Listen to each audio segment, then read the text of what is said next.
Happy Friday and welcome to the Beat of Sports. I'm Marc Daniels, not in studio, but in Morgantown, West Virginia. Chris Vasquez is in his studio back in Orlando. I am. Morning, Chris. How are you? I'm good, Mark. How are you? I'm good.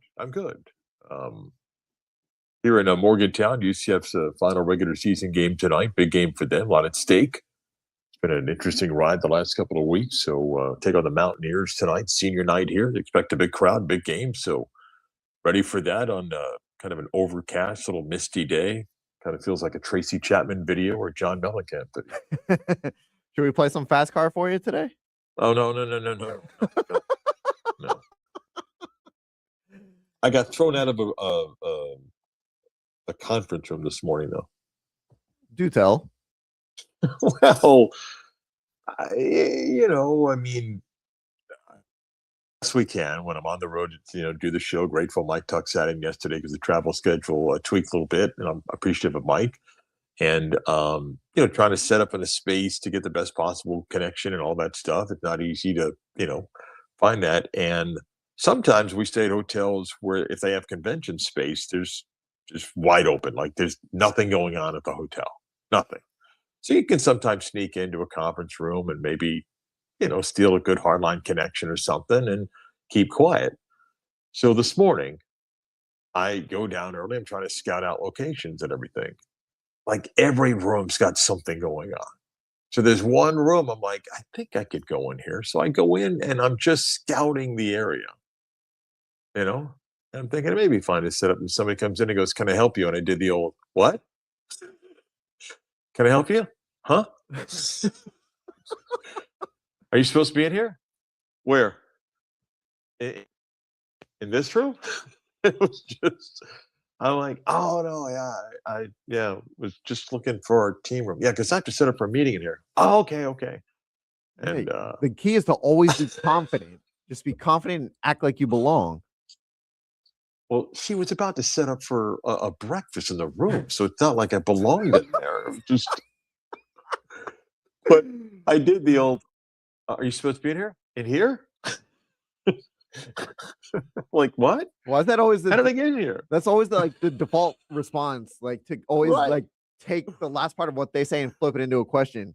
Yeah, Are you supposed to be in I here? don't know. In here? Here? Like in this room? Oh, is this where the shuttle to the airport picks you up? No. It's just like, yeah. I didn't handle it well. It didn't go well. Yeah. So where are you at now? It doesn't matter. I'm at a. Are you where you're supposed to be? I'm at a place that we're broadcasting the show. It doesn't really matter. I did have, by the way. She goes, "Are you supposed to be in here? Here?" Yeah, that pause that you're just like, huh? Yeah. All right. So that's how the morning kind of started. But yeah. Anyway, everything good with you, Chris, back there? Oh, yeah. It was a. Usually when I go to Chad and Leslie's studio, because I worked Magic this morning, their studio is freezing. So I brought a jacket. And surprisingly enough, I did not need it this morning. I was very pleasantly surprised. I wasn't freezing at 6 o'clock in the morning. So that was a nice turn of events for me. The charter up yesterday here to Morgantown. The stewardess goes around and, "Would you like something to drink?" And I said, "Do you have, club soda? Can I get a can of club soda with a cup of ice?" So she comes back and she brings the can of ice. No big deal. So after she served everybody, I said, "Can I get the cup of ice?" And she goes, "Did you ask for the cup of ice?" Oh. And my first thought was, does it matter at the moment? Like, I'm asking for now. I go, "I did." She goes, "Are you sure?" Really? And I was like, It's no big deal." So she comes back with a cup of ice, and she goes, "Next time, just tell me when you want the drink order up front." I'm like, I should leave this alone right now, right? I should leave it alone. So then comes around with they bring like a little basket of snacks. Mm-hmm. And I admit, I'm intimidated right now. Like I don't want to take anything, but there was a little package of pistachio nuts. So I take the pistachio nuts, and she goes, "You don't want anything else?" I'm like, "I don't know what to do here. Okay, like if I overorder, I don't know. I don't know what to do." A little panic, but it's all good. We're fine. We're fine. It's Just all trying to get a game in tonight, get home, and keep it going. why do people gotta be so snippy? Did you I ask thought it for was one? me. Did you ask Yeah, for one? Like, what are we I doing thought it here? was me. Are you supposed to be in this room? In this room? You mean this room that I'm in Yeah, right of now? course. Yeah. Do you not see me? I'm set up. I'm supposed to be here. All right. Magic escaped with a win last night. You don't have to apologize for wins of the NBA. You don't. You really don't. Could have gave it away. I mean, could have lost down 4 with 40 seconds to go. Found a way to win. A few comments on that. Also I I was out yesterday, talked to the show. Something about the Magic that I want to get to that's not related to last night's game.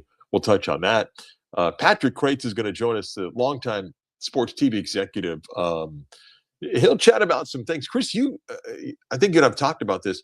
The NFL is going to reopen its media deals, likely at the end of this NFL season. And that is going to have such a ripple effect on a lot. And Patrick's going to talk about why the NFL is likely going to do that and how it would impact any future college sports deal, including the ideas that some people have about pooling media rights. He'll join us. Mike O'Donnell for his weekly visit with us as well. We get a week in review and all that. First, everybody's favorite segment. It's almost like an unwritten rule that when you become a father, you become king of the bad dad jokes. What is Forrest Gump's password? One Forrest one. Are you ready to laugh? We know at least one person is. Here's CV's dad joke of the day. Oh, that's so great. All right, Mark. Apparently, Tuck did not like my joke yesterday, so I gotta redeem myself today. Are you ready? Yep. What did the triangle say to the circle? I don't know, Chris. What did the triangle say to the circle? You're pointless. It's a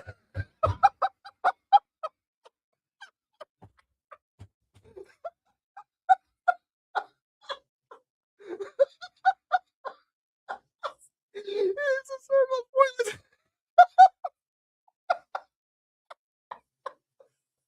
Wow.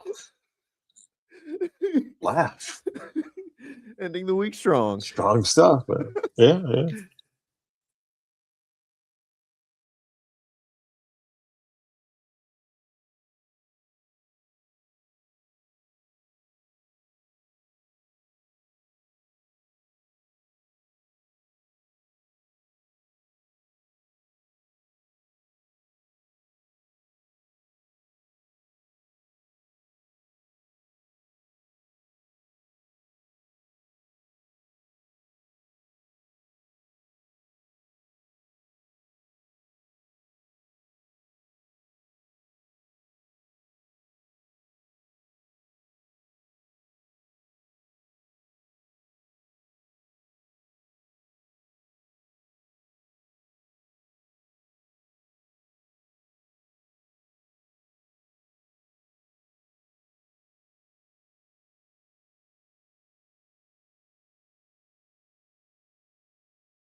The stream is up if you want to go and click on and watch Chris and whatever figure he puts, I guess, in my chair. Oh, wow. I just saw that figure. Looking good, right? Yeah. Mark in Interesting. action. Yeah, you got the score wrong, though. You still got Tuck sitting for me on Oh, the do score. I? I thought I changed that yesterday. Yeah. But you can check out the stick figure Chris has put up on my seat, and you can watch Chris if you want to go do that on the stream.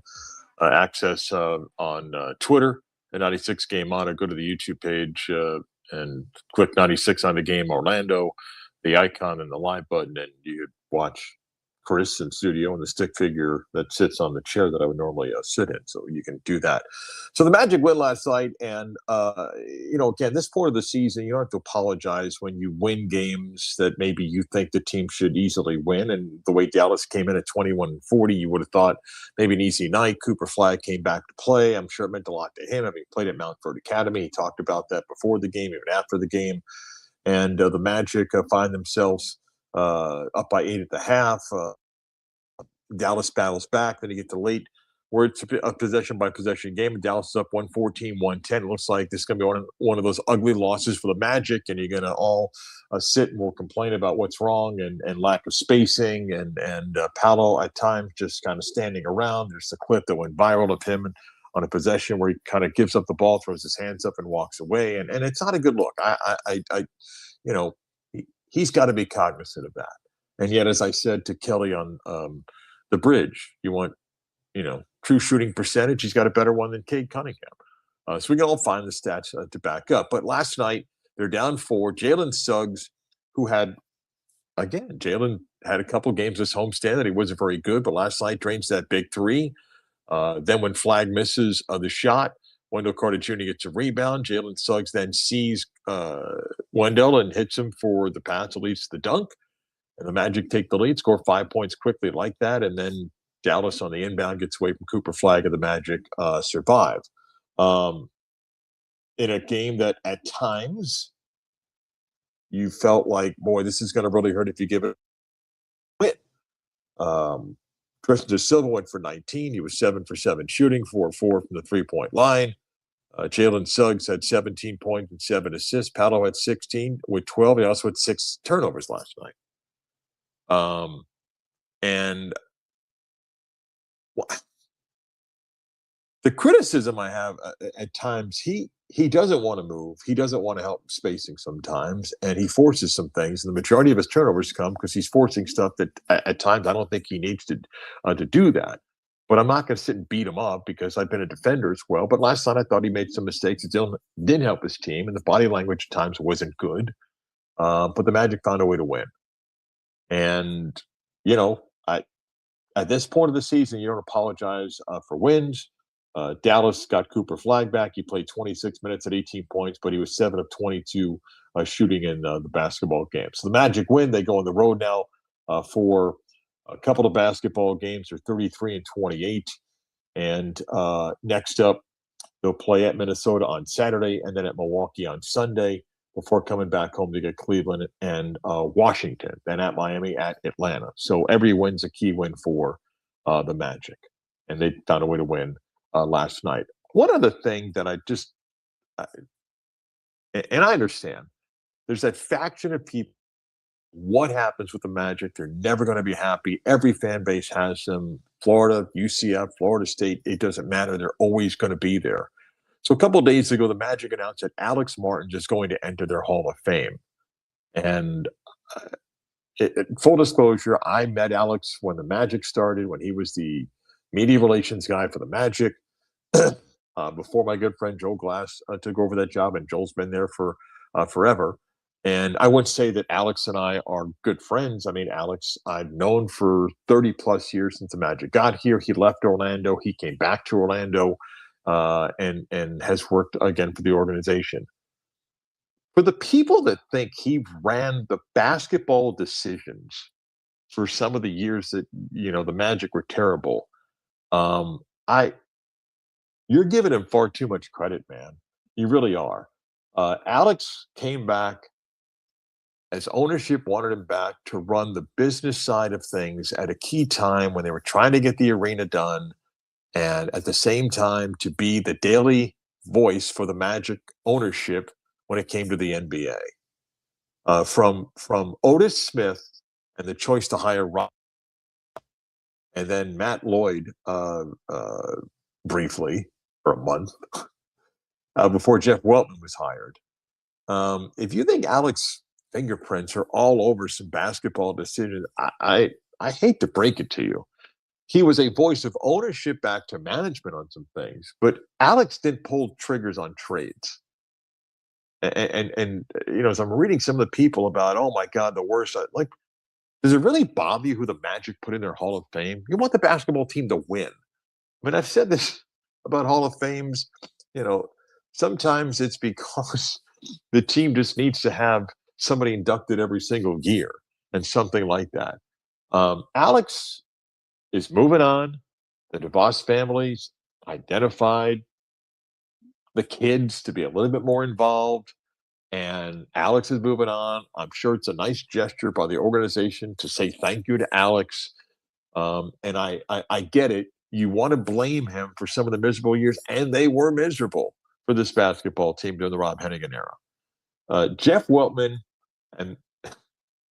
been given the full authority since he's been with the Magic. He wouldn't have taken the job unless he didn't have the full authority. Did he have to answer to ownership? Absolutely. Was Alex at times the voice? Absolutely.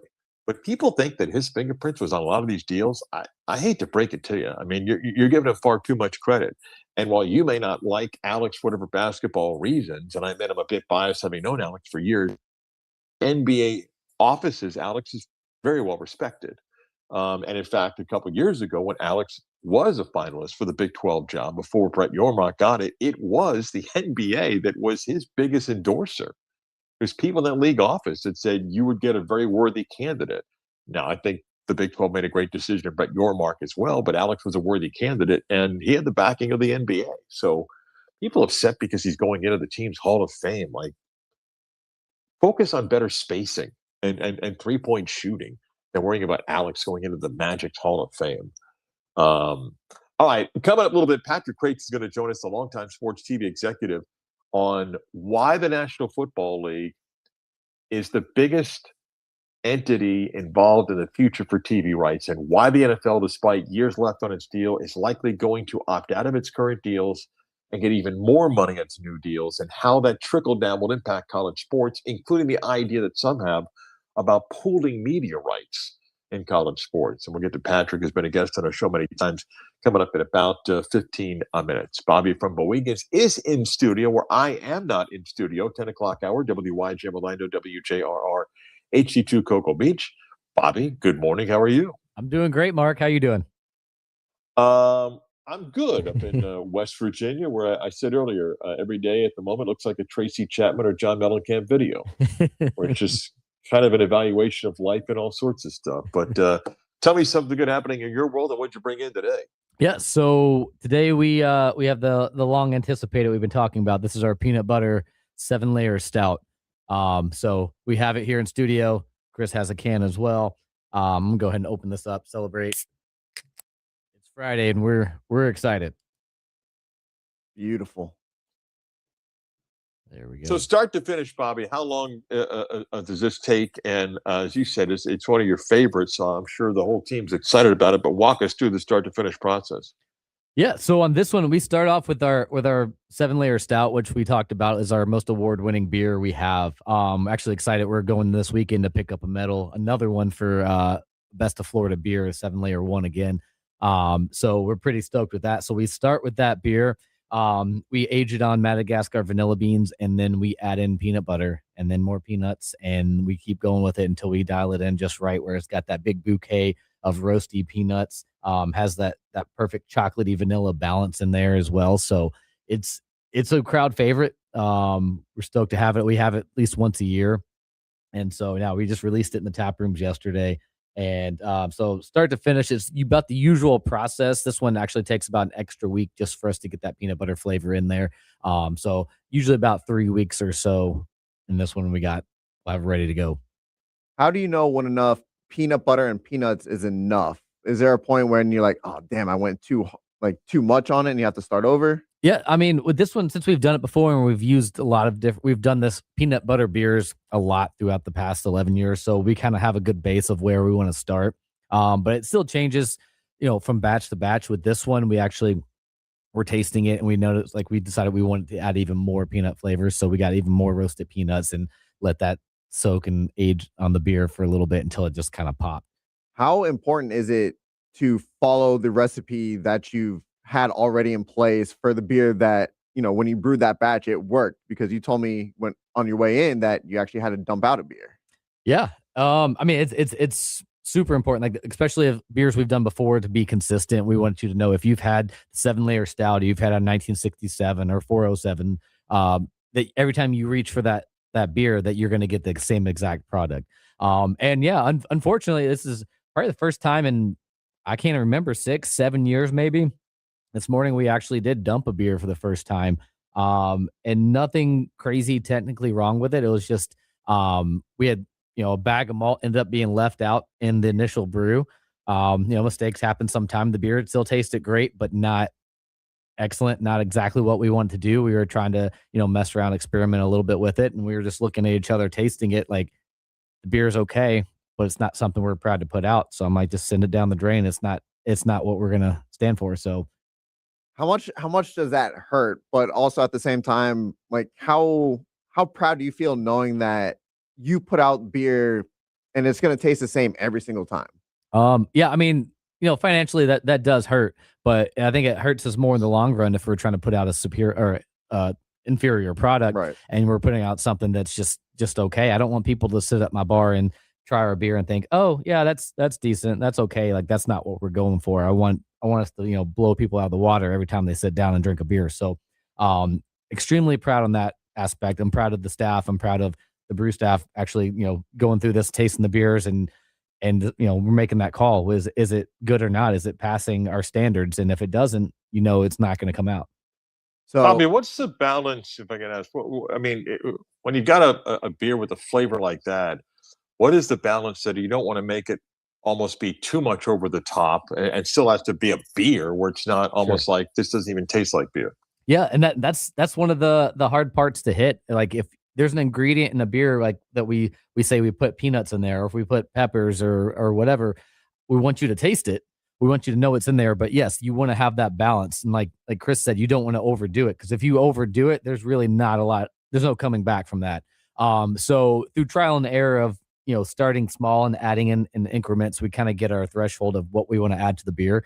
But that's something we strive for, and something we take a lot of pride in, actually, is having that balance. If that beer is balanced and it has a crazy ingredient in there, I want you to be able to taste the full thing, not just peanuts or peanut butter. Here, I want you to taste the stout and still taste that initial 7-layer too. So it's a tricky balance, but it's something we really try to dial in.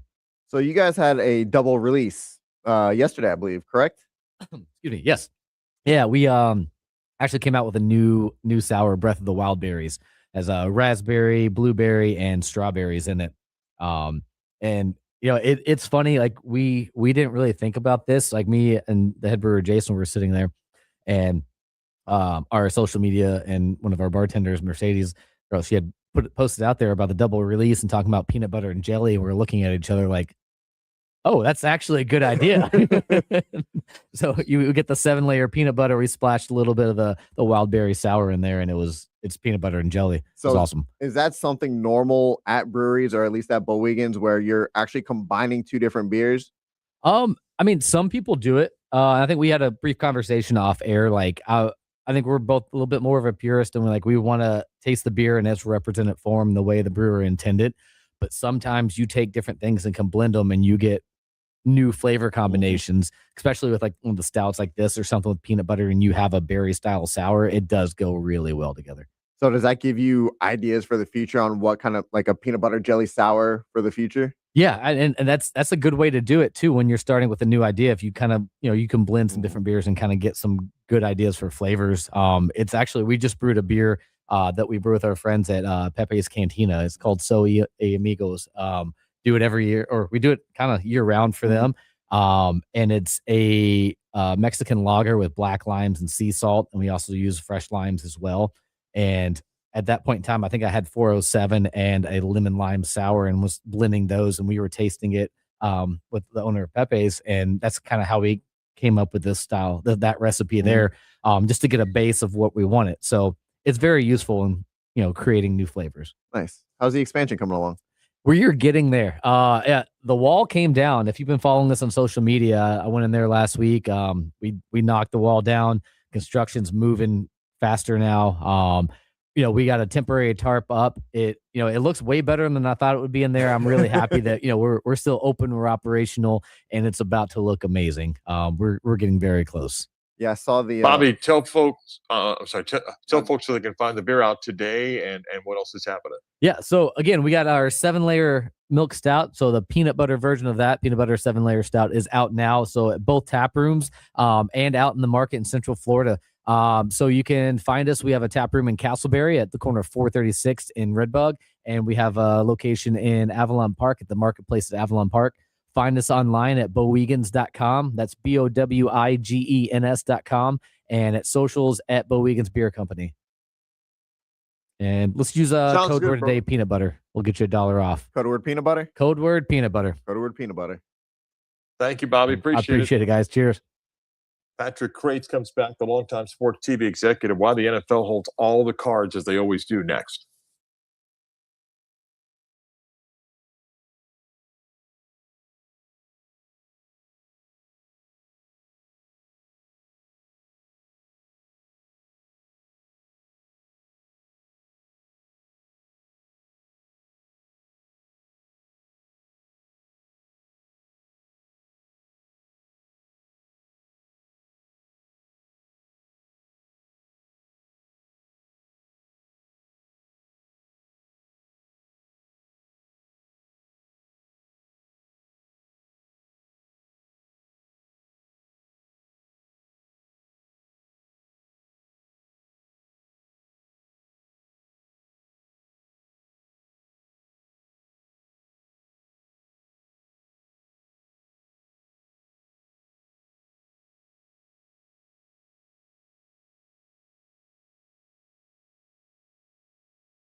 Never fear.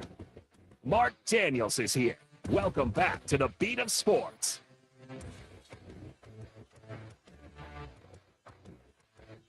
Well, it's an interesting time in sports media, and the National Football League, of course, always holds the cards. I always enjoy when our next guest gives us some time. Patrick Craig's a longtime TV executive and has done a ton of work on the sports TV side and in some of these big mega deals, and he's back to join us. So, Patrick, welcome back. Always good to catch up. How are you? Hey, I'm great, Mark. How are you? I'm good. I want to start here. Can you take me back to the last round of the big college conferences deals, when the SEC gets their deal with Disney, when the Big Ten secures its deal with Fox again and CBS and NBC, when Brett Yormark pulls off that deal with Fox and ESPN, and the climate back then, the demand of the money, before we get to the present day where the NFL holds the cards, how has that environment changed of when we had the last round of college deals to where we're now wondering what's going to happen when the next round comes up because there's the NFL? What was the climate like then that's so different now? Well, at the time we had kind of all that college realignment. The whole reason why the SEC and the Big Ten expanded and went aggressive was because they were looking to increase their leverage with pay TV distributors via their media partners. So at the time, most of the economics that flowed for college rights fees in a big time way still came from pay TV. And in order to get more, they needed more teams. And they expanded. In the process of expanding, they took, those two conferences took the most valuable schools from a pay TV perspective, matched up with their footprints, and incorporated them and fully monetized those rights, that value. The Big 12 then went out and assembled what was left, which was pretty good, right? And was able to monetize as well with the college football duopoly and ESPN and Fox, who had assembled the Big Ten and the SEC. So that was all driven by an attempt to try to give their media partners leverage with pay TV distributors, because that's where most of the media rights, that's where most of the value comes from. 80% of this value for college sports, for college football in particular, which is 80% of the value of college sports, comes from pay TV. What's changed today is it's still the truth that pay TV is paying all the bills, and the new streaming systems are unprofitable, and they're streamers, non-traditional streamers have entered into the marketplace to get into big time sports, but they're not investing anywhere where the dreams were of the media 5 years ago.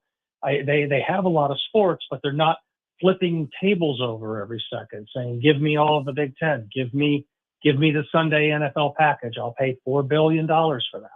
That's not happening. They're adding methodically, and only one's really investing at scale so far, and that's Amazon. So pay TV has declined more, but it's still profitable.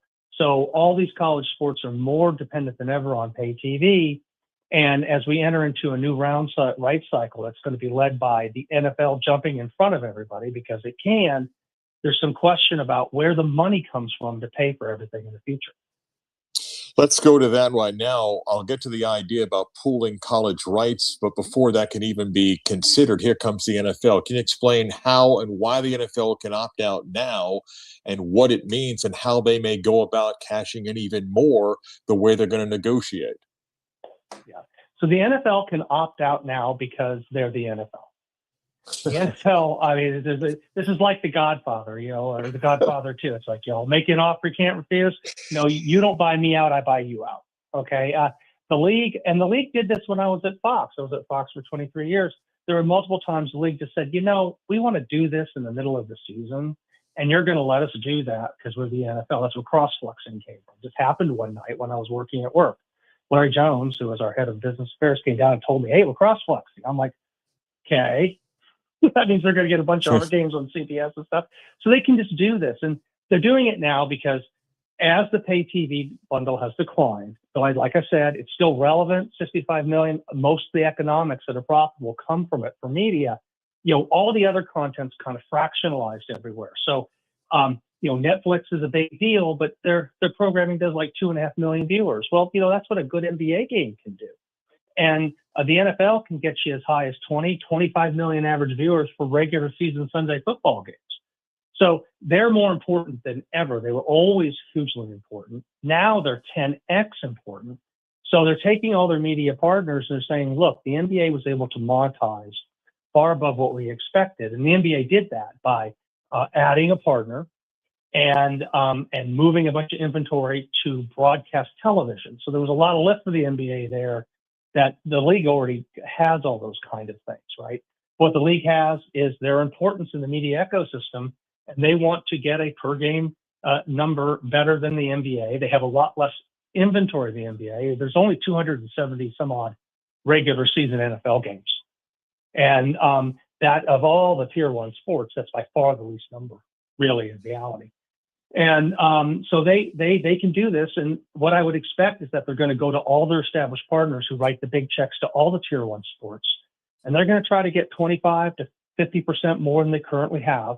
In exchange for that, you get to keep the NFL. So you'll be relevant during this continuing distribution media evolution. Like if you're Fox and you secure these NFL rights, you don't really have any streaming partner, but you do have NFL rights. And if you got a 7-year deal, that has value in mergers and acquisitions, which is what's going on right now because this stuff is not profitable. And so the league's going to monetize on that. When they do that, they're going to increase the pool of rights, but they're going to take a larger share than ever of that increased pool. And along with the NBA and maybe a couple other sports, of which big-time college football and big-time college basketball fit into, all the other sports are going to see kind of their rights fee growth impacted. Sports is more important and relevant than ever, but this change with the NFL and the viewing fractionalization is going to mean some sports are more valuable than others, and their value is going to largely come from some of the economics that would have been allocated to growth for other tier one sports. So the question is, how does that all balance out? For the NBA, it doesn't matter at the moment. For Major League Baseball, it matters a lot. And for big time college football, it probably matters as well.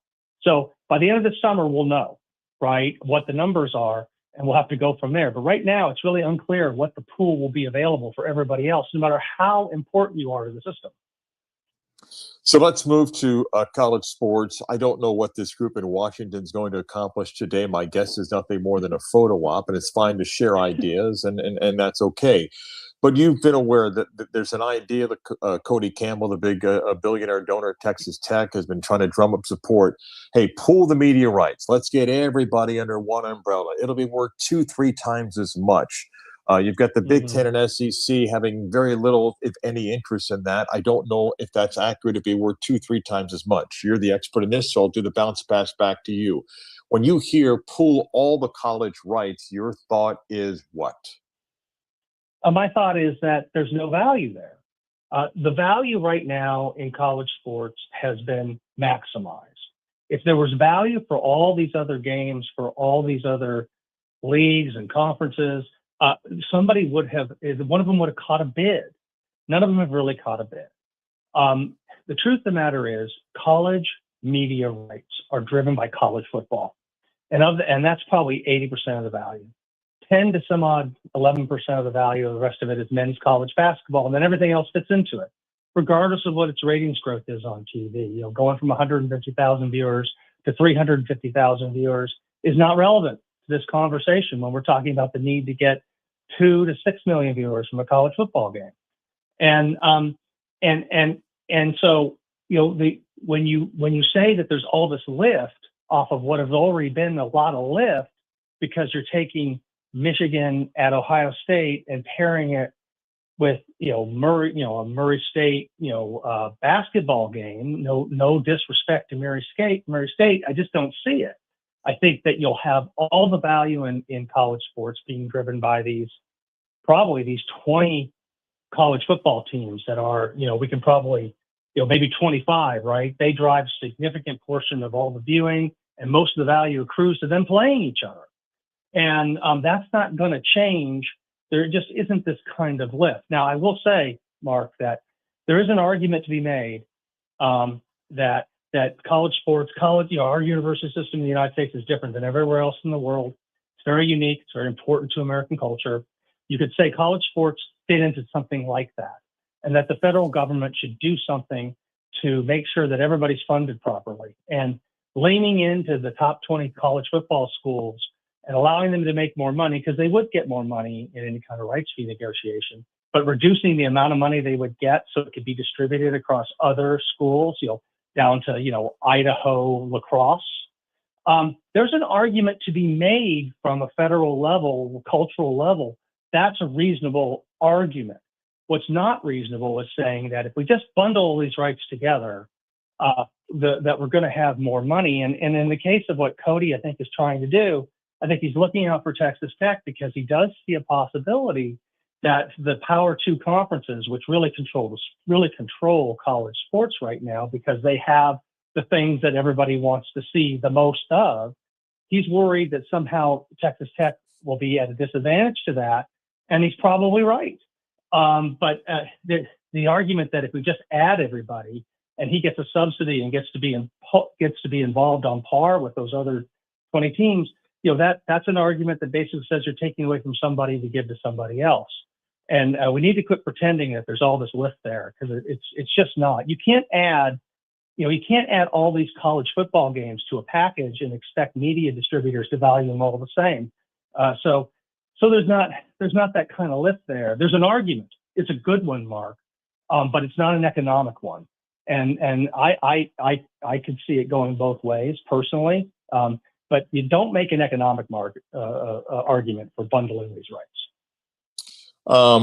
Look, I appreciate Cody's ideas. It's a little bit hard for me to look at the passion that he has for this when he's personally funding Texas Tech's football program to make him into something far beyond the 20.5 House settlement number, but yet he wants equality for all. But we'll talk about that another day. Let me end with this. I speak as a consumer on this, okay? I don't even know how many streaming packages I've got. I keep buying them. I just bought for F1. I just bought for this. And my patience level is now wearing thin. It's frustrating to go from one streaming to the other. And I know you hear that from people in the industry. Is that a concern, or am I just going to have to deal with it because it's bothering me? And now I find myself adding up what I'm paying, and I'm reaching the point of what do I sacrifice? That has to be a concern for the industry, is it not? It is. But at the current time, because of how streaming in general, how the pay TV bundle is broken down, right? All the content was there. Now it's all the entertainment content's fled. You're left with sports. That's what's keeping it alive, doing quite well because it seems to work really well with sports and news. But lots of stuff has fled. And the way that most of the conferences and the way the NFL is going to get more money is they've been adding partners. And a lot of those partners have been, streamers taking small slices of tier 1 sports, right? Amazon's always happy to be your number 3 partner, number 4 partner incrementally. So you keep most of your old partners, if not all of them. And with the NFL, I expect they'll keep every single partner they have.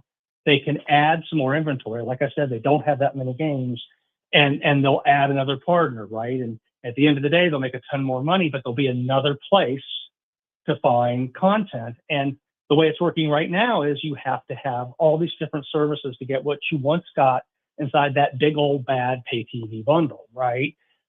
But here's the thing that I think will help with that. But it's going to be another 7 years before it all gets done, Mark.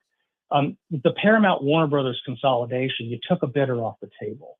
You took basically another person that could take a slice of something and put them in one place. So I would expect Paramount's going to absolutely re-up to the CBS part of the NFL, but they may participate in the new package in some way because they now have the distribution pipes to do it.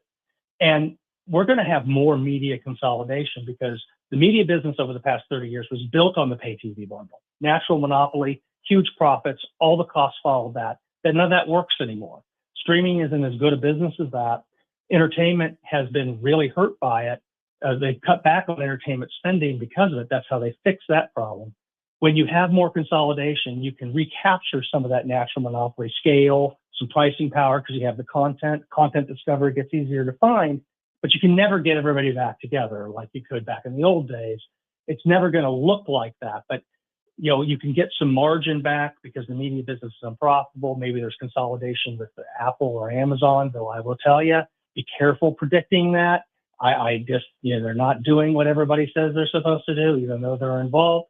And over time, Mark, I expect we'll have 3 real media companies. right? Whatever that means in the modern sense. They're probably attached to companies that have other businesses that make money outside of that, so that media is like marketing or serves, something else. And then content discovery will get easier, but it's not going to get any cheaper, because the pay TV bundle made things cheaper because it scaled to everybody, and gave you a bunch of stuff at once, right? That's what bundling does. You'll get some rebundling that will help with content discovery, and it'll help the profits of the media business be healthy, but pricing is going to stay high. But I would look in the future to have less options, right? But that comes with other costs. Patrick, you can find that extra Twitter. He's at Aquinas82nd. That's Aquinas82nd. And just do Patrick Crates, and you get where he's at. Always good catching up, Patrick. Always appreciate the insight. Thank you. Yeah, absolutely. Enjoy another great day in the sunny state of Florida, Mark.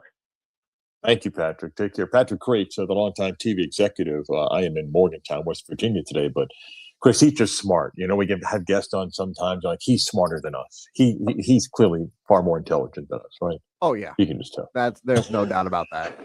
Like, he uses fancy words that we don't even know how to use. He just he walks into a big room, like, people know him. Us, we're just a couple of guys looking for free food. That's it. Yeah. No, No one's saying to him, "What are you doing here? Here? What? Here?" No, Patrick knows his stuff, man. And, in the end, Chris, it's all about the NFL. And the NFL is going to look at it. Oh, you're in line? We're about to cut you. No, you're not. Oh, yes, we are. And the NFL is going to go in, and they're going to get new deals for, as he said, 25 to 50% more. And here's where there's not going to be as much money behind it for all this college stuff. Oh, the next 4 or 5 years, you're going to see massive realignment and breakaway. Be careful. Be careful, because the TV money's not going to, or the media money's not going to be there at the number you think, because the NFL is the absolute Pac-Man gobbling it up. It's unbelievable. I mean, we're obsessed with football. We want football, all year round. And, even though I don't find the combine interesting, we still, we're getting news left and right as free agency starts to heat up. We can't get enough of it. And football does really, drive all the ratings. Right. But as big as even Patrick said, you can take top 20, 25 brands of college football tonight. You're trying to get games that draw, 4, 5, 6 million, maybe 7 million people. Just remember that 4 o'clock window during the NFL on CBS or Fox is drawing 25 million people. I mean, it literally laughs at a major college football game. So we come back. Mike O'Donnell and I, we spoke last night because Mike's traveling as we speak, but Mike and I recorded a basketball segment last night. We'll do Step Back 3. We come back next.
This is Step Back 3 with MOD.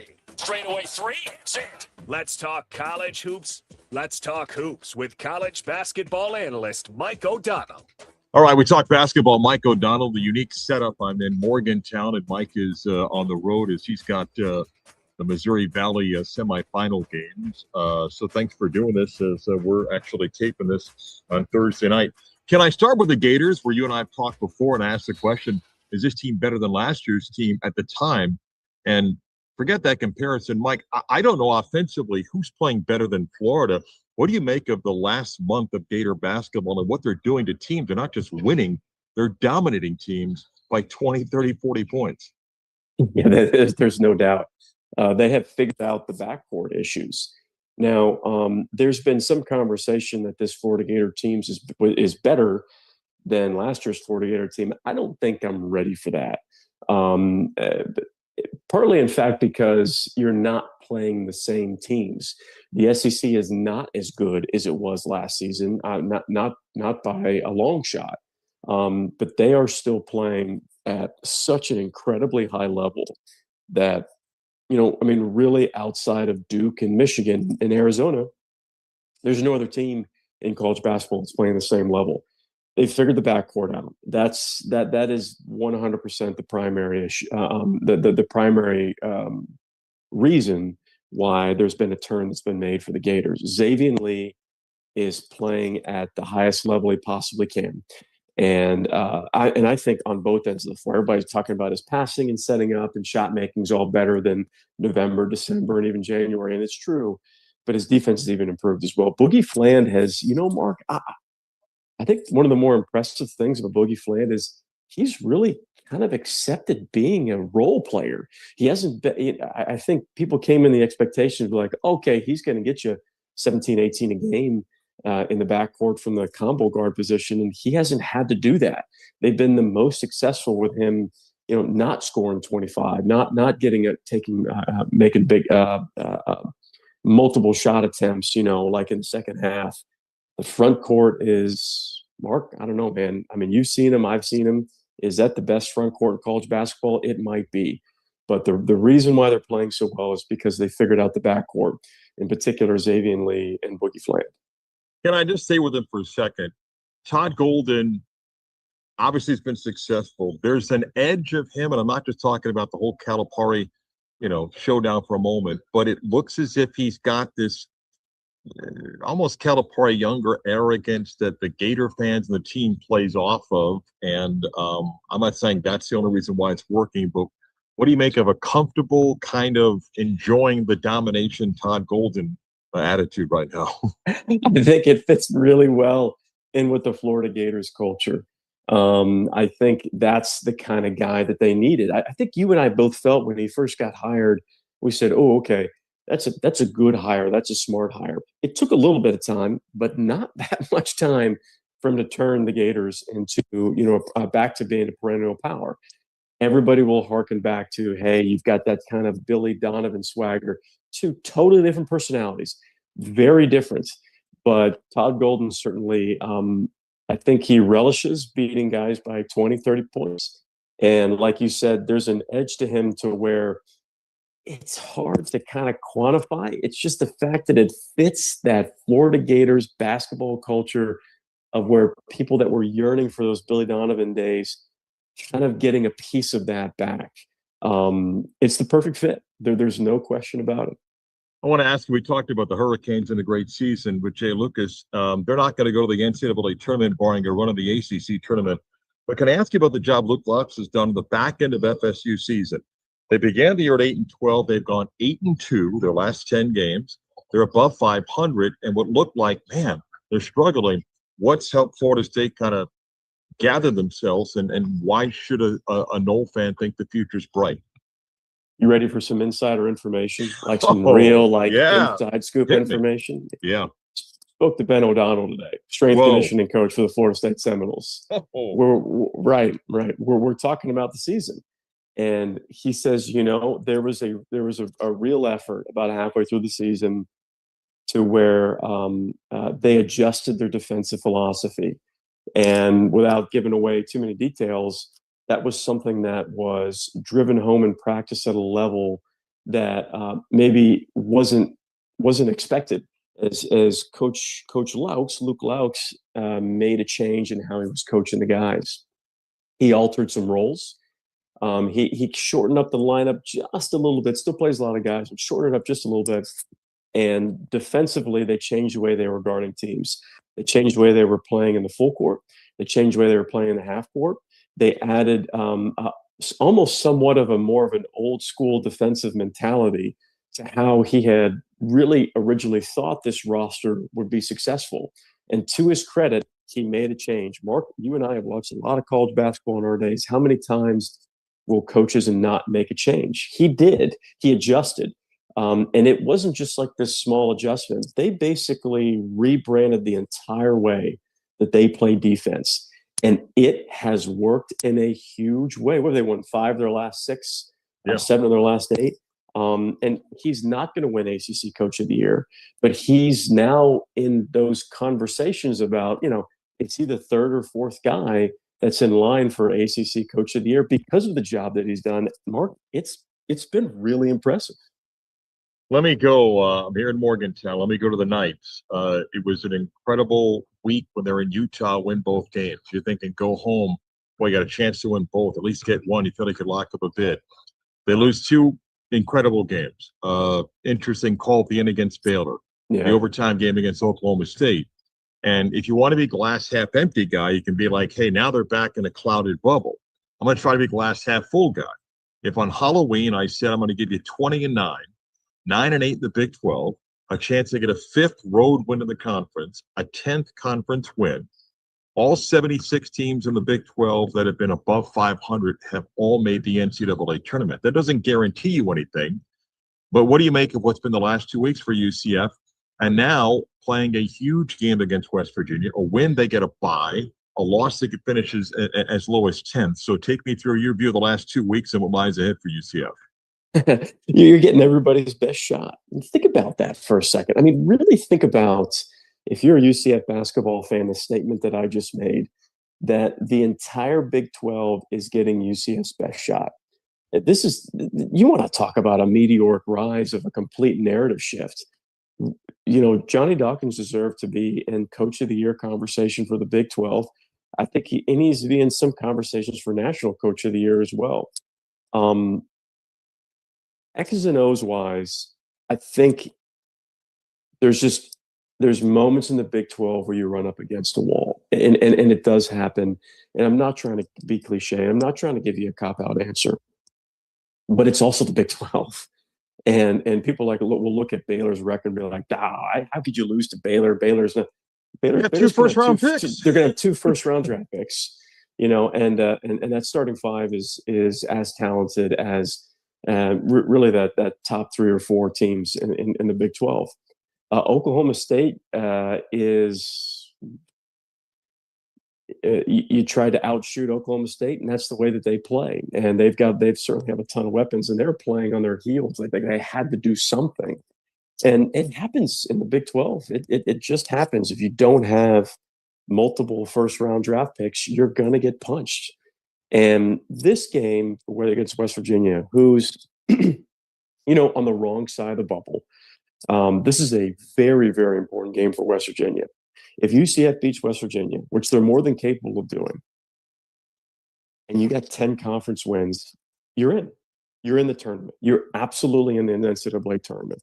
Right now, even if you only have 9 conference wins, if you don't win against West Virginia, the likelihood that you're going to get in the tournament is still there. You're officially a bubble team. If you lose West Virginia, you're officially a bubble team. But you're still probably on the right side of the bubble. It would be very razor's edge if you don't beat West Virginia. But I would caution some UCF fans to say that the sky is falling. I don't believe that, and I think it'll be a tight ball game tomorrow. But Mark, I think it's been an absolutely incredible season, and Johnny Dawkins and this team deserve all the love you can possibly give them. Again, I acknowledge I wear black and gold glasses, but I spoke to a few frustrated fans this week, and I said, look, I get it. The way the two games went, I said, but you understand, we're arguing that UCF should have beaten Baylor and Oklahoma State, where 5 years ago you just hope to play them. Now That's you're right. playing them and competing. They view you as an equal opponent, and think of that in just 3 years. And again, I'm a glass half full guy, but I think sometimes I don't lose sight I of don't think that. it I don't even think it's viewing UCF on equal footing. You're viewing UCF as, man, we have got to get this quad one win somehow. We Yeah. have to grow a resume. It's not that, oh man, this is going to be a tough game. It's how do we prepare for UCF? These guys are really good. This is an opportunity to get a quad one win.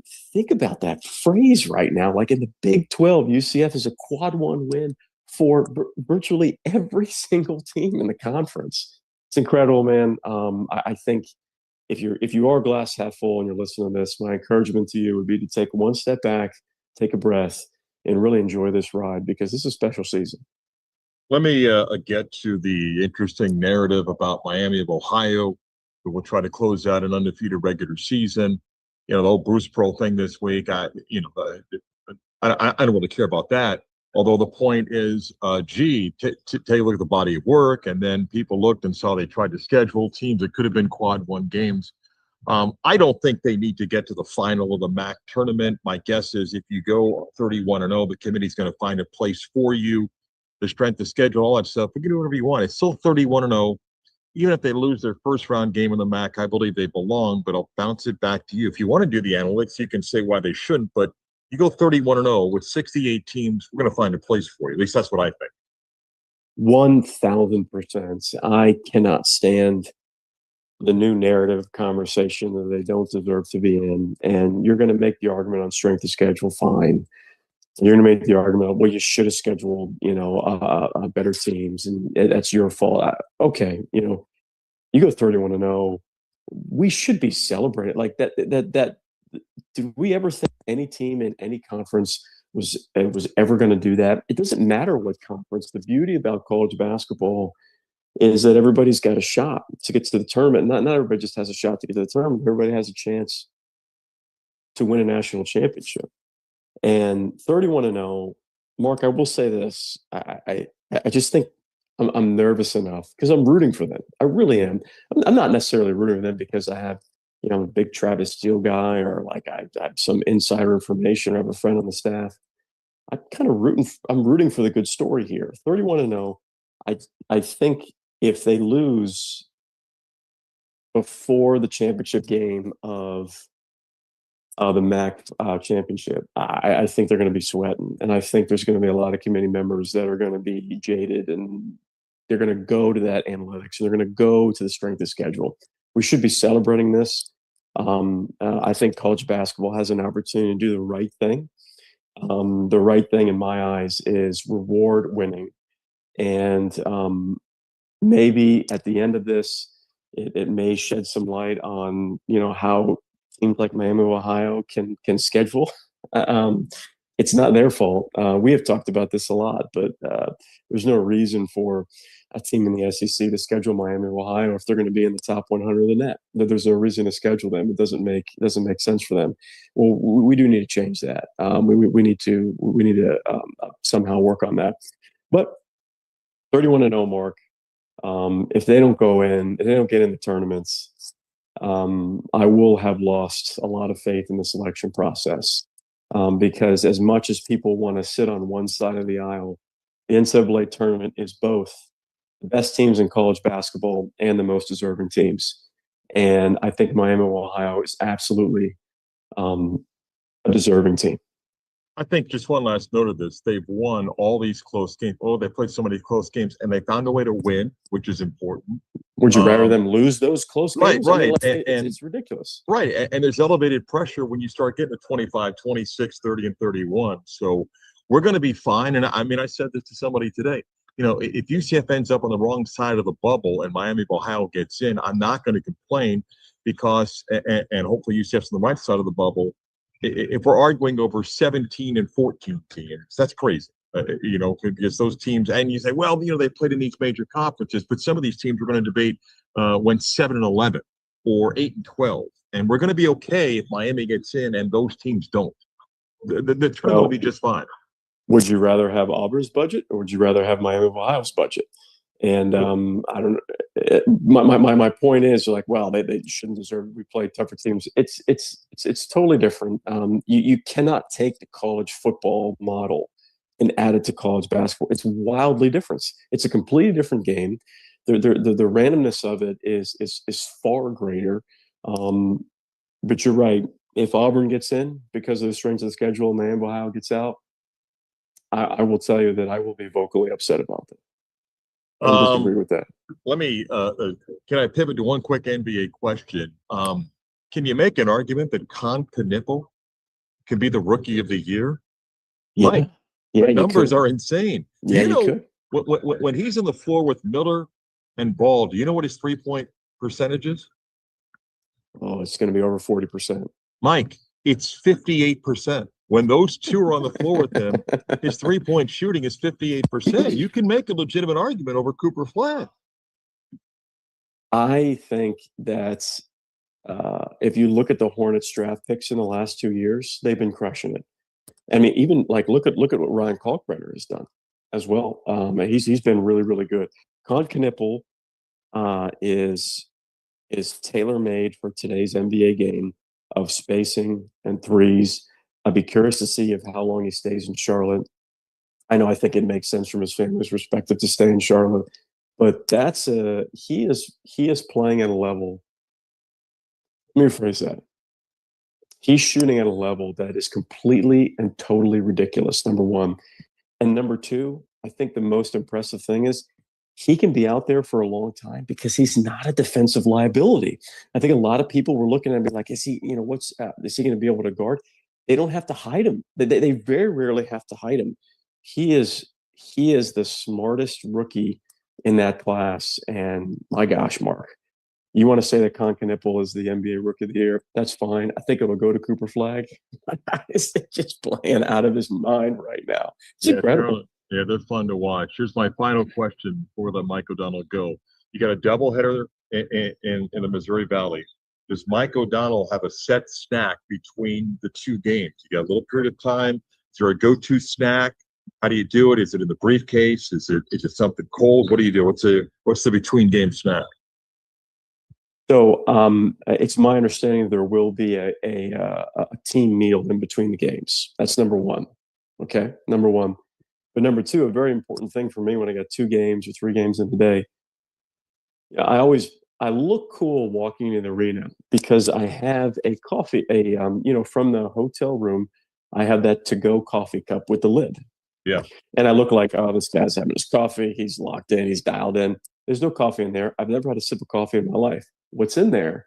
All the way filled up, big, thick grapes. Marc Daniels, my man, big, yes, thick grapes. Yes. And you think I'm, you think I'm sipping on a little cup of Joe? No way, man. I'm getting that all natural sugar rush with some big, thick green grapes. Better believe it. That's awesome. Good stuff from Mike O'Donnell. Was kind of joined me last night. I was at the UCF practice here in Morgantown, and Mike was packing for his trip.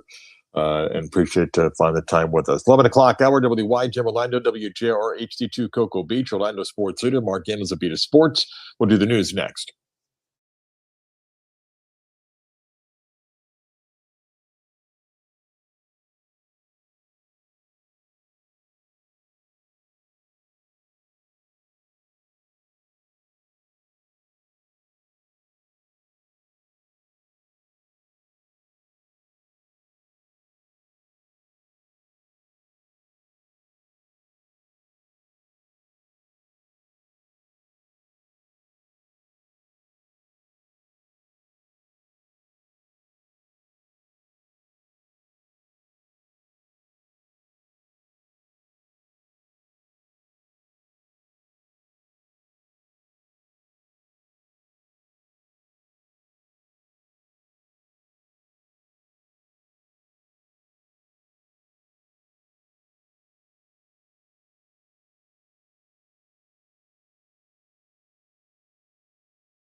Let's really do the news. Yes.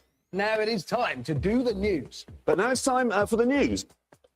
Into the 11 o'clock hour we go. Time for the latest what's happening in the world of sports. Last night, Magic almost gave one away to the Dallas Mavericks, down 114-110, less than a minute to go. Jalen Suggs hits a big three. Then the Magic get a stop on a Cooper Flag miss. And Jalen finds Wendell Carter Jr. for the jam to put the Magic at 115-114. Under 2 seconds to go, Dallas did have a chance for play. The inbound pass gets away from Cooper Flag, and the Magic survive 115-114. Tristan Da Silva, perfect night, 7 for 7 shooting, 4 4 from 3, had 19 points. Magic at the win on the road for 2 games, Minnesota and Milwaukee, before they come back home for 2 games. Elsewhere in the NBA last night, the Nuggets beat the Lakers. Did you see LeBron falling down holding both elbows? Did he forget which one he was faking the injury on? This is why you can't. For as great as LeBron has been, this is why you can't have him up there with the pantheon of greats. Stop doing this. Stop. Well, I think Chris, he's like, hey, do you guys understand this? It's like, we do. We praise you. No one questions that you're playing at elite level, but like he felt like, which elbow? I'll just hurt both of them. They both hurt. Like he may as well be a streamer right now, and he wants all the attention on him. Just go to streaming. Go. Well, so does his teammate. Luka picked up his 15th technical last night in that game.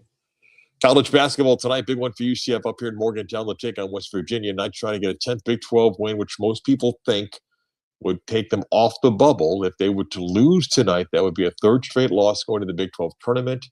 A loss tonight likely means UCF misses the first round bye, also in Kansas City next week. So a lot riding on tonight's game for UCF after 2 heartbreaking games, which went the other way for them at home this past week. World Baseball Classic got underway yesterday. Games today. Shohei Ohtani hit a grand slam. Of course he did. Japan beat Chinese Taipei 13-0. Ohtani was Ohtani. I mean, Chris, come on. It's a grand slam, the opening game for them at the Tokyo Dome. No, wasn't he a triple away from the cycle by the 2nd inning? Yes. He had a single, double, and a grand slam. Stud of the week. Yeah, it's insane. Yeah, exactly. Busy day today in the World Baseball Classic. Includes the U.S. and Brazil.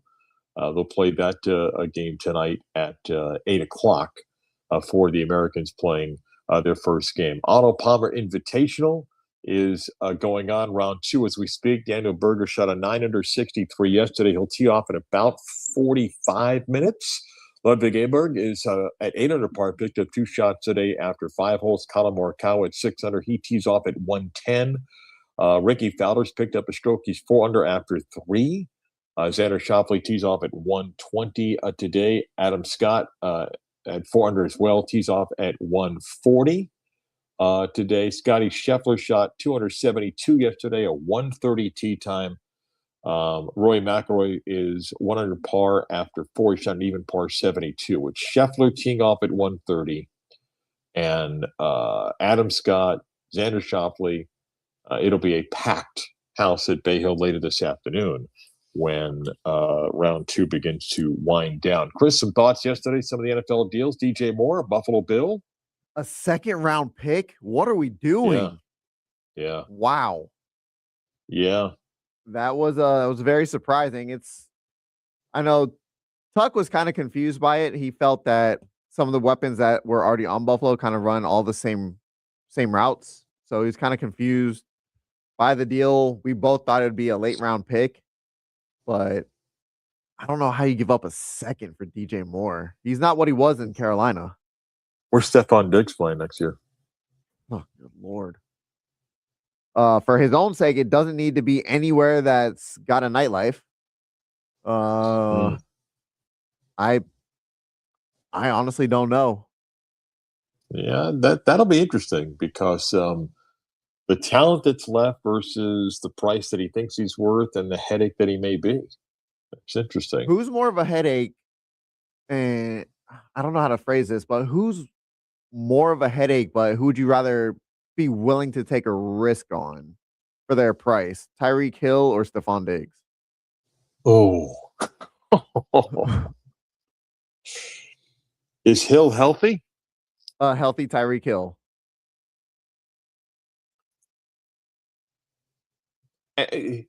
Here's what I say. I actually think if the Chiefs get a cheap price on Tyreek Hill between Andy Reid and Patrick Mahomes, they'll get something out of him that if he went to a team that didn't have the veteran coach and quarterback and just, thinks that he's going to help change them. I think a mature environment, he probably gets you, although I don't think he's ever going to be the receiver that we saw a couple of years ago where at once we thought he'd get 2,000 yards in Miami. Right. So it would depend. If you're telling me he's going to go sign with the Raiders, no. Who do you think?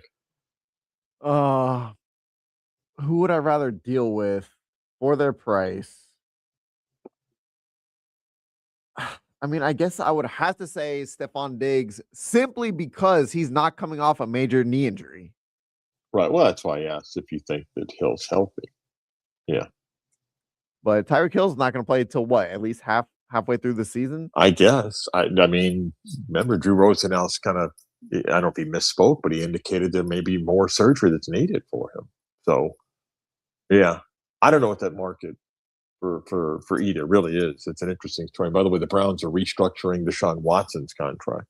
How is he still going to potentially take another snap in the NFL? I don't know. He's owed $46 million guaranteed this year. $46 million. Only in Cleveland. Only in Yeah, Cleveland. it's crazy. Yeah, it's crazy. The cap hit, by the way, is 80.7. It's guaranteed 46. The cap hit's 80.7, the largest in the NFL. Yeah, people want to complain about what Dak Prescott's cap hit is. But at least he plays most of the time. And he's solid when he plays. And you have no off-field issues. Wow. All right, we come back. We'll do the weekend review and some studs and duds next.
Missed anything during the week?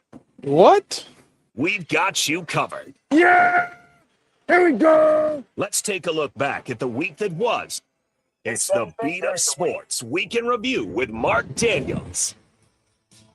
All right, time to look back at the week that was, some of the topics and guests that we discussed. And the NFL Combine wrapped up last week, and on Monday, I talked about the future of the Combine. Some wonder if it's going to go away because a few coaches and GMs didn't go. Chris and I debated a little bit about the future of the Combine.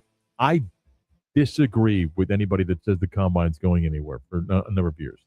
It's too big of an event for the NFL. The coverage is priceless to the league.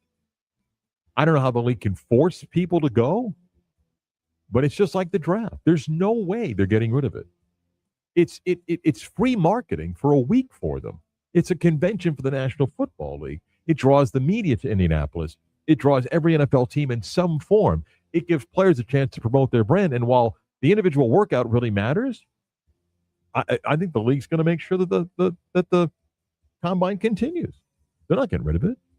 So what if enough coaches, GMs, scouts, whoever typically goes to the Combine, what if enough of them from enough teams just say, I don't know because what's you enough. have more than half. I don't think we're anywhere close to it. Every team was represented. Yeah, I think the Combine is going to be here for a while. It's just too big for the NFL. On Tuesday, Matt Michelle joined us for his weekly visit. I know this ticked off a few UCF people when I asked them about Johnny Dawkins' contract. I think he should get a contract extension. I mean, I think, you know, if I was UCF, I was Terry Mahajer. I mean, this is kind of what we talked about with him before the season start. What is a realistic expectation for this year? And I remember Terry telling us, you know, to get to the NCAA tournament, that's kind of the expectation every year. Well, you know, Johnny has gotten this team to the NCAA. If they gets into the NCAA tournament, I think, you know, he should get rewarded with, you know, a contract extension, whether it's a 2-year contract extension or, you know, a rotating two-year contract extension where every year, you know, it's renewed, something like that. I think you want to provide some stability. You know, you want to make sure everyone understands and players understand that Johnny's going to be there for the foreseeable future. You know, he's done an amazing job with this team. I mean, I was talking to someone yesterday to have 13 newcomers on this team, you know, where you had no returning, you know, scoring from last year. You know, get these guys to buy into what they're doing, to be able to have them have the success they've had in a short amount of time. It's incredible. UCF, by the way, is one of I think it's 11 or 13 teams that have all new players this year. Again, they'll go for win number 21 tonight here in Morgantown against West Virginia. On Wednesday, Whit Watson came on to preview the Arnold Palmer Invitational, talking about the tournament keeping its level of importance on the PGA calendar. We all called him Mr. Palmer. Yeah. I mean, even, you know, those of us who worked at Golf Channel, which wouldn't exist were it not for Arnold Palmer, we all referred to him as Mr. Palmer. And yes, his legacy is everywhere. The logo of the club is the multicolored umbrella, which was his trademark. You can feel it everywhere. And his grandson, Sam Saunders, who grew up on that golf course, you know, playing golf with his granddad, was a club champion there when he was a teenager. He and his family have worked very hard to maintain his grandfather's legacy, to maintain the status of the tournament itself. You mentioned it's been 10 years since his passing. There was real concern, Mark, that the tournament might go away without Mr. Palmer there to keep players coming to Orlando.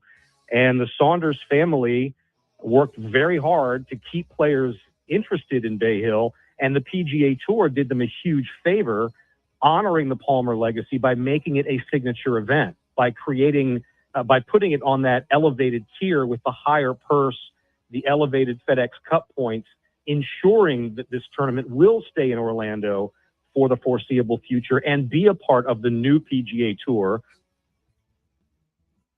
Yeah, remember, hopefully the weather stays nice for the weekend. No event draws more in sports every single year than this golf tournament, with the crowds that'll be out there today and the rest of the weekend. And it is a signature event in our town when it comes to the sports calendar. Cam Miller yesterday talking football, and Mike Tuck was sitting in with me on what players may have helped themselves the most from the Combine.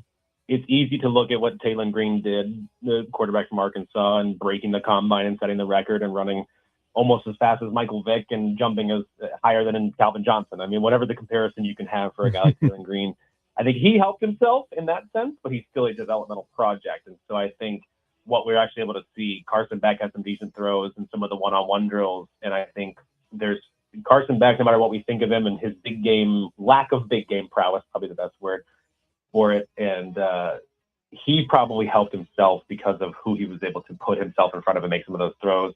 I wouldn't be surprised if Beck is drafted higher than most people think that he could be because of that, but also because of his whole body of work. But no, Taylor Green's the easy one in that sense. And then it's a matter of whether Ty Simpson was able to impress in the interviews as well. Yeah, it's interesting. Taylor Green, Chris, I'm not quite sure he's jumped up as much as people thought after a couple of days on a draft board, where he's now going to be moving into a day 2 quarterback. What are you talking about? He had such a great combine. What are you talking about?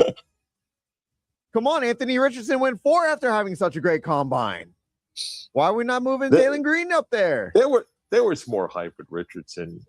I saw Taylor Green. He played UCF and Boise State when he was out there. So, all right, that's what happened this week on the Week in Review. Stud of the week. For me, it's got to be Jason Tatum. Less than 10 months ago, this dude tore his Achilles in the Eastern Conference Finals. And not even 10 months later, he's making the season debut tonight against the Dallas Mavericks. Look, I mean, the Celtics, I don't want to phrase it as they don't need him. Of course, they need him. He's, a great basketball player. But, I mean, they're the 2 seed without him. And to get him back at this point in the season where he's able to kind of play, I don't think they have any more back-to-backs the rest of the season. So he can get in kind of game shape just before the NBA playoffs. I think it's perfect timing to kind of ramp him up, make sure he is a go. Good for him, man. Busting your ass, unlike someone else that we've seen, Brandon Ayuk, who I don't know what he's doing with his not rehabbing his leg apparently, but good for Jason Tatum. Less than 10 months ago, I think it was 297 days is when he had surgery. And now he's making his season debut tonight for the Celtics. Good for Jason. Can I add to your stud of the week by saying maybe stud 1A is his teammates, because Boston's had a season that's made it such that Tatum comes back because they have a chance to win a championship. I think you would agree. If you flip Boston's record, okay, and they're 20 games under 500, it's the rebuild like people thought it was going to be. Nobody believes Tatum would come back to play. He's coming back to play because Boston is a favorite to win the East right now. So why not a 1B and put Joe Mazzulla, what he's been able to do? No, absolutely, Chris. I would agree with that. I think that Mazzulla's done a great job. The Celtic players have done a great job to make it such, because if they're 15, 20 games under 500, they won't tell. No, Jason, don't. Oh, 100%. There's no reason to. 100%. Yeah. So I have 2. Okay. First, tomorrow night, Duke and North Carolina close out the regular season with their rivalry. John Shire's Duke coach, has tied Brad Stevens for most D1 wins for a coach in the first 4 seasons. John Shire is 117-24 since taking over Duke. And he'll end up breaking Stevens' mark, because they've got tomorrow night's game, the ACC tournament, and the NCAA tournament. Now he's got to win a championship to truly become special in the coaching ranks, but the dude's 117-24 since taking over at Duke, and has brought in top 3 recruiting classes. I have a second stud S of the week. This is Ava Smid, Iowa girls high school basketball, and she does this to help her team win the game. Baseline inbounds, a lot of times that could set up a 2-point basket pretty quickly. If you need one, you got to get it in, though. They do go for the quick 2 on the baseline inbounds. The clock does not stop in high school basketball. It continues to run, and they turn it over. Smid for 2 more. She scores. 4 straight for Smid. We're tied. 42-42. Smid again. Scores. Oh, my mercy. What just happened? Nobody knows. Ava Smid just scored 6 straight. Dallas center Grimes leads for the first time in the game with 19 seconds to go. First off, Ava Smid scored 6 straight points. Chris, people need to go see the video. It's just like she she scores, makes 2 steals and scores. She's got 6 points in 10 seconds, where the opposing team, you could have actually held the ball a little bit longer and then gotten the ball in. But play the clip again, and now you've heard it, listen again. Listen to the great analysis. You have the play-by-play guy. He's excited. Listen to the breakdown with the cuddle analyst as she gives this key observation. Baseline inbounds. A lot of times that could set up a 2-point basket pretty quickly if you need one. You got to get it in, though. They do go for the quick 2 on the baseline inbounds. The clock does not stop in high school basketball. It continues to run, and they turn it over. Smid for 2 more. She scores. 4 straight for Smid. We're tied. 42-42. Smid again. Scores. Oh, my mercy. What just happened? Nobody knows. Ava Smith has scored 6 straight. Dallas center Grimes leads for the first time in the game with 19 seconds to go. Nobody knows. Nobody knows. Can I change my Stud of the week? What is that? Nobody knows. Nobody knows. That is your contribution? Wow. Like that moment, like I thought the play-by-play guy was great. He's awesome. Phenomenal. He's the energy, he's going crazy. And she goes, nobody knows. And she's so mellow about it. Nobody knows. Oh my God. And by the way, that crowd sounded amazing. Good for them. It's basketball, man. Next level stuff. Yeah. All right. So my actual Stud of the week. It was gonna be the Cal State assistant coach, Kevin Mays, the pimp across 4 states. But good Lord, this pimping ain't easy, man. Good Lord. But Logan Paul, his tweet that he sent out this morning, my $1 million open bet to fight NFL players has caused an uproar. Here's the update. Nobody's willing to put up $1 million in escrow and be flown here to Puerto Rico, all expenses paid, and boxed with 3 professional judges.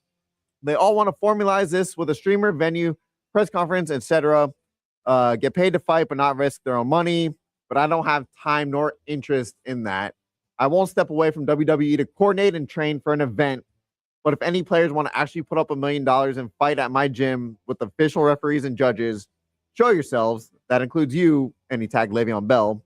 Also, if they want no cameras, I'm down. Shut up. Shut up. And then, of course, you have Micah Parsons. I got $1 million. Just let me get healthy first. Shut up. Of course you want cameras there. Of course cameras are going to be there. And your ass will get rocked if a Myles Garrett or even a Bobby Wagner, one of those guys, anyone would rock your ass. I'm not going to take time away from WWE. Shut up, man. I can't Look stand at Chris. I cannot stand these streamers. They are so annoying. They're Shut so up. confident that he would lose. Wow. Good Lord. Oh. That's on you, Mark. Pretty fired up, huh? It's Okay. ridiculous. Here's mine. It's team and player. Okay, I kind of gave away a little bit earlier when I mentioned that the Browns are restructuring Deshaun Watson's contract. The highest cap number ever at $80.7 million is guaranteed $46 million. They never want him to take a snap again. That's hilarious. The other part of my dud is Myles Garrett, who picked up another speeding ticket doing 94 in a 70 zone. It's his 9th ticket since he joined the NFL as a rookie in 2017. Chris, have you got 9 tickets in your life? That would be incorrect. How many speeding tickets do you think you've gotten in your life? Speeding, I think just 1. Should have been 2, but the cop let me off for actually I was doing 64 and a 40, and he let me off with a warning. Okay, so I had the cop who let me off when I was driving home from the Sanford airport after a UCF football game.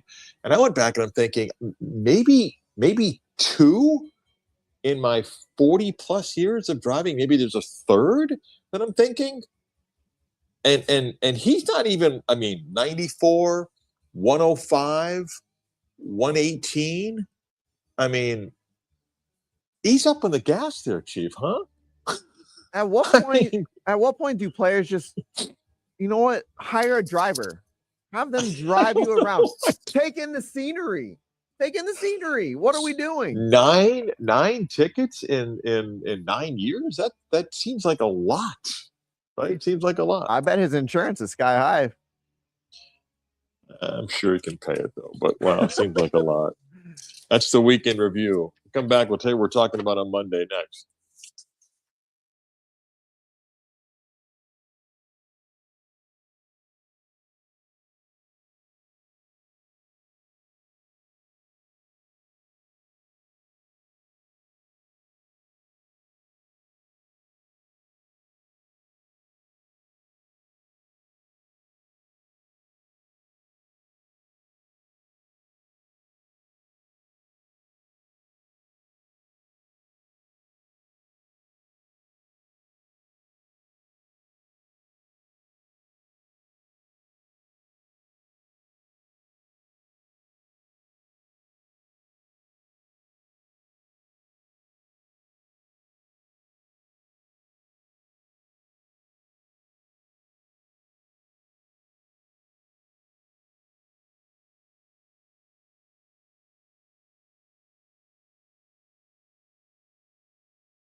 coming, and we've already seen the script. From the locker room drama to the mind-boggling calls, we're giving you the weekend spoilers on a Friday. Here's what will we be talking about Monday. Chris, two things we're going to be talking about on Monday. Tired of? You ready? Go for it. Are you following Punch the Monkey? Again, say that. We'll make sure I heard you right. You know Punch the Monkey? No, Punch I the don't. Monkey. The monkey whose mother, I guess, the misfit monkey. Yeah. Oh, yeah. Makes me sad. Oh, get over it. I mean, come on. Enough for it. Get over it. You don't feel bad for a baby monkey who's rejected by his own mother? Apparently the monkey's getting along with other people right now, and a little bit more common in monkey world than it is in our world. And no, I'm not into Punch the Monkey. In fact, I'm over it right now. That's so sad, though. Oh, maybe it's the kid. Okay. It's the poor monkey. He's got his little safety doll. Oh, good. Oh grief. my! Enough You of that. have no soul. We'll be talking today's college sports panel that's going to meet in Washington, and good photo opportunity with Nick Saban and Urban Meyer and everybody else that's there. They're going to talk about antitrust exemptions. They're going to talk about changing everything, and we're going to have nothing that's going to come out of it. We'll maybe have a committee that's going to be formed. We'll look into it and do that. And it's just going to go nowhere. It'll end up going nowhere, but it's a great photo opportunity for it. The odds of the government giving antitrust exemption is a lot tougher than you think, and there's many legal challenges to that. We'll talk about maybe a college basketball bubble. Does UCF on the right side of it if they could win tonight? As we get into the major conference tournaments next week, we'll crown an Arnold Palmer Invitational champion in what should be a great weekend of golf that's out there, and get set for, I know, Chris's favorite time, legal tampering in the National Football League. We are going to, I think Monday, we might be talking about Max Crosby's new home. I'm just saying, I keep refreshing X to see if he's going to get dealt, whether it's Dallas, Baltimore. It's a possibility. Again, legal tampering begins in the NFL coming up next week. So those are some of the things that we'll be talking about coming up on Monday. Let's talk to our good friend Kurt from Maxine's on Shine, who joins us on these Fridays. You know, first off, good morning. How are you, sir? Good morning to you, sir. I am always well when I get the honor and pleasure to speak with you. And yes, go ahead. You're a man that enjoys great dining. You have an appreciation for fine fish. You bring in some of the best and freshest fish to your restaurant, right?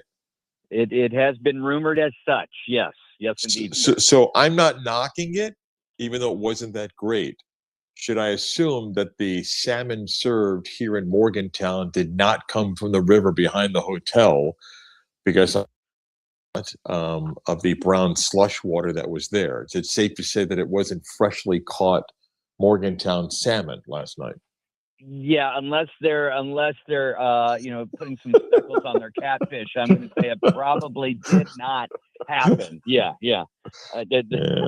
Freshly caught. Yeah. Well, it was freshly caught at some point, and certainly not from that locale. It happens. So it happens. Anyway, did you get that last night? Was the question though? Did you I ate it. No, I mean, it was I did. It was late, and I don't like to eat steak. I mean, we had a choice of steak or salmon last night, and I don't like to eat a steak so late. So I thought I'll just have the vegetables and some salmon. So the vegetables were fine. The salmon may have been a little overcooked, and I don't know how, quote, fresh it was. You know, fresh from frozen may have been what we went with last night. You might have been thankful if it was a little overcooked, if it did, in fact, come from those Morgantown waters. Anyways, yeah. Yeah. Anyway, what's happening at your place in beautiful Orlando? Tell me what's new. Well, yeah, brother. Well, then we'll just stay straight on with that fresh fish stuff, brother, because we are still rocking while we can. And, man, I was just in the back with Ricky and taking a look at the sides of redfish that came in just this morning, and absolutely glorious, Mark. They're packed beautifully right on top of a bed of ice, and so just laying there and ready to be cut. And oh my goodness, they are ready to be served and cooked tonight for everybody. Glorious. And again, folks, redfish, when you get a chance, if you like fish that, and it always sounds funny when we say it, but we'll keep on saying it, that ain't so fishy. doesn't have that, when you get that crazy little aromatic factor that goes in the nose, and sometimes you wrinkle the nose and whatnot, and you're not going to do that with redfish at all. Absolutely beautiful, fresh fish that has got a light, buttery flavor to it in terms of the texture. Kind of take flounder, but then if you were to hybrid it with a little mahi from Florida flounder and Florida mahi, put them together, oh my goodness, that's about the texture and the flavor that you're going to get with this redfish. Often we source them right over here in the Mosquito Lagoon and Cape Canaveral area. Currently, though, we're getting these out of the waters of Louisiana. So it's probably been about 3 days since that fish came off a hook until we get it in here, but they get cut, they get filleted real quick. They come into us packed in on ice. Absolutely beautiful. As we always say, we're fully vetted, that we're freshly caught and freshly netted. Yes. And so, man, we're going to do that tonight with a gorgeous Creole sauce. So going with that Louisiana flavor and that little tribute to that area there. Going to do little red beans and rice with those on the side, and the cast iron skillet coming out. So the visuals are going to be as good as the tasty essence of what you're going to be enjoying there. Hey, on our chop menu, because Mark, recently we've been having people asking about different types of chops. Can you do, do you do veal, maybe elk, that sort of thing? Well, and of course we've come back because our New Zealand lamb chops, oh man, these things are absolutely fantastic. You're going to be tempted to use a fork and a knife, people, when you eat these things.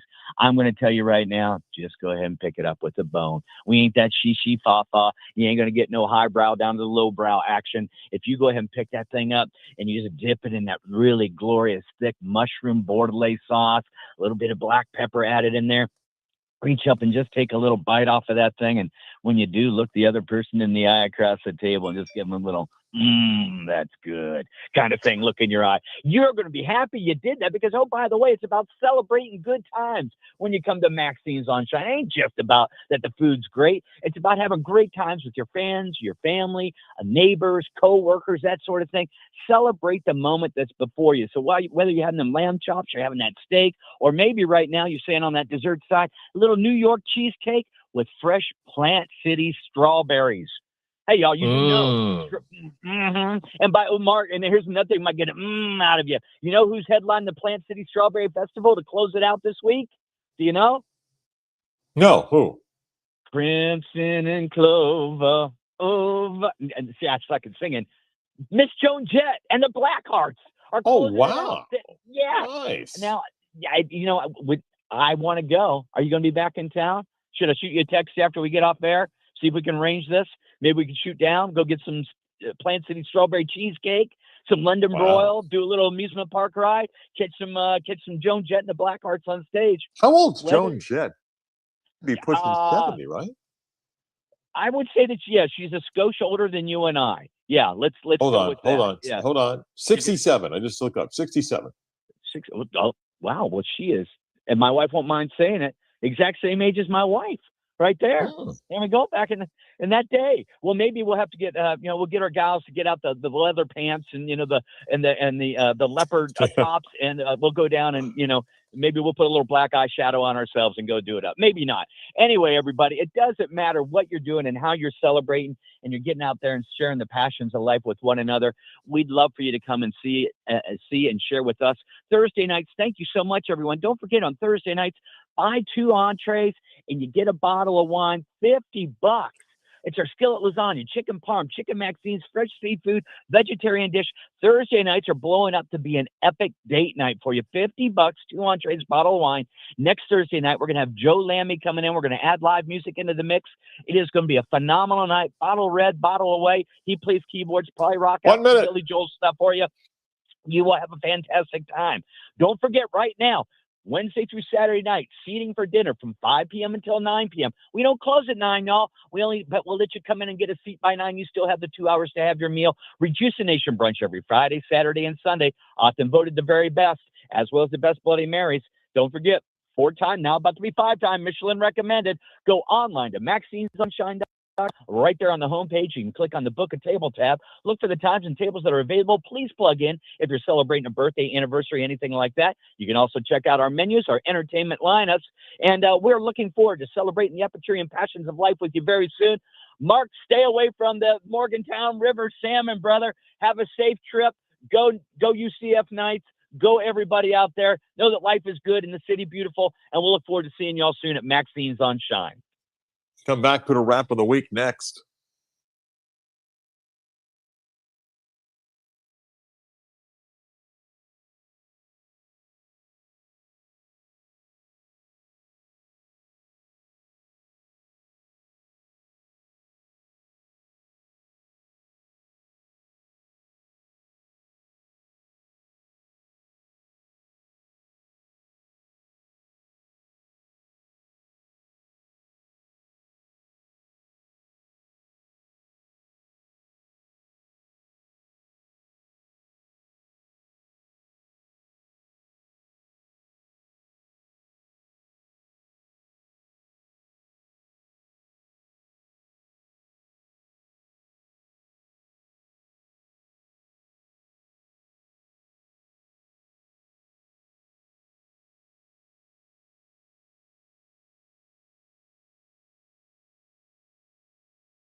We always end the week telling you to do something kind for someone who doesn't expect it. They'll appreciate it. You'll feel good about yourself. It's easy to be kind. Have a great weekend. Chris, have a good weekend, my friend. You too, Mark.